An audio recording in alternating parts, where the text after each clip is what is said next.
What's up guys, Jeff Cavalier, ATHLEAN-X.com. The dumbbell curl. Check out this version of the dumbbell curl. Does it look familiar to you? Because if you're doing your dumbbell curls like this, I promise you there's more that you can be getting from them. You see, I'm not trying to bash the dumbbell curl. I like the exercise. As a matter of fact, I like it a hell of a lot more than, say, a concentration curl because it's athletic. You're on your feet. But there are some things that are wrong with it. Here's what I don't like. First of all, look what's going on the non-working arm. If you're doing it in this fashion, at one time, one arm is resting. Okay, we want to eliminate that. The second thing is the level of core activation when doing your dumbbell curls this way. I can promise you I can get you to get more out of your curls if you do it a different way.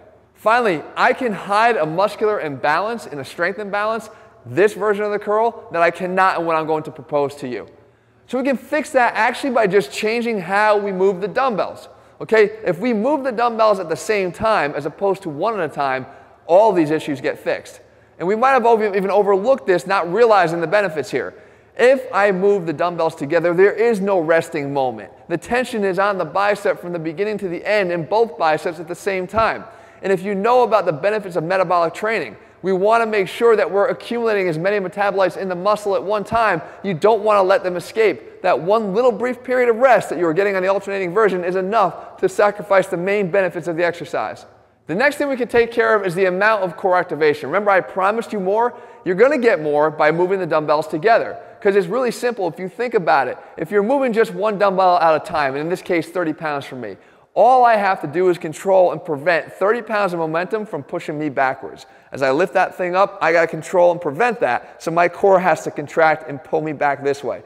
But when we do them together, that weight just doubled. I now have to control 60 pounds that want to push me back. Now my core has to be activated that much more to prevent that. Remember, you never separate the core from any of the exercises you do. We don't do that at all in any of our programs. You want to bring the core into what you do and maximize what it does at every opportunity. Finally, the last thing that we can fix here are those muscle imbalances that you're likely creating and feeding into by doing them one arm at a time. If, for instance, your right arm is weaker than your left arm, when you come up, you might see one of two things happen. Either one, you have to cheat more to get it up, or number two, you are moving at a much slower pace. And you wouldn't be able to tell the pace that that arm was moving relative to the other unless the other one was moving with it. So when we can move both dumbbells together, we have to work on making sure that they move at the same pace. We can instantly overcome any of the imbalances that we might have, the strength and power imbalances that would not show themselves in an alternating version that are going to force you to see them in a double arm version. Now there is one other alternative that you can try, and it's the simultaneous alternating curl. So we're going to do them in alternating fashion, but we want to move the dumbbells together as you see me doing here. And the benefits here are very, very similar. If we're talking about the rest period, there is no rest yet again.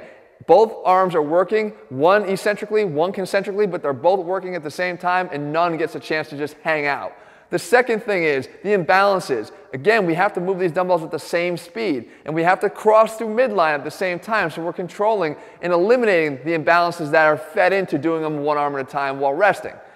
But when we look at the core, we still have sort of the same idea here. While we're still moving two dumbbells, we aren't necessarily having to move the weight of 60 and prevent the weight of 60 from pushing us backwards. So you compromise a little bit there. But either way, I like either one of these versions better than the regular standing dumbbell alternating curl.